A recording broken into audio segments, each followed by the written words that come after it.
تمام تعریفیں خدائے بزرگ و برتر کے لیے جو تمام جہانوں کا پالنے والا ہے۔ درود و سلام محمد و آل محمد پر۔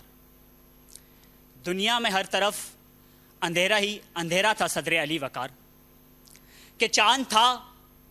کہ بھوجا ہوا، کہ تارے ہیں بھوجے ہوئے، کہ آفتاب ہے کہ ڈوبا ہوا، عقلوں پر پتھر پڑے ہوئے ہیں،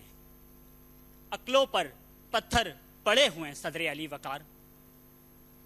تو پھر وہ رحمت، وہ نبیوں میں رحمت لقب پانے والا، جو مرادیں غریبوں کی بھر لانے والا، جناب والا، جسے حضرت ابو بکر صدیق کو صدیق کہا،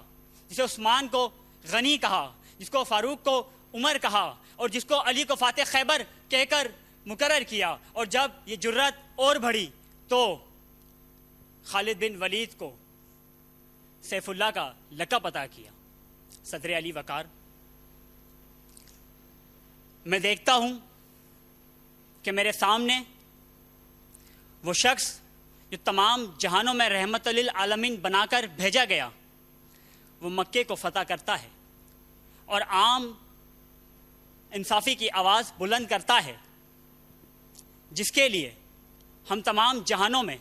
رحمت بن کر آنے والے شخص کے لیے انعام ہے، اور وہ ہستی کوئی اور نہیں جسے کعبہ قوسین جس کی منزل، براق جس کی سواری آپ کو افلاک پر سیر کرائے گئی،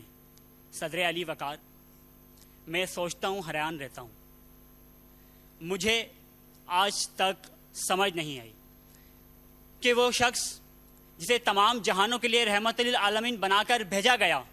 وہ آج بھی اس امت کے لیے سجدوں میں روتا تھا۔ مگر افسوس، آج وہ امت تفرقے میں بٹی ہوئی ہے۔ اب اس امت کو ایک ہونا ہوگا،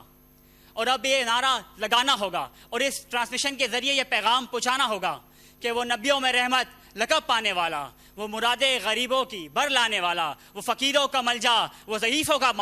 والا، وہ یتیموں کا والی، وہ غلاموں کا مولا، وہ یتیموں کا والی، وہ غلاموں کا مولا۔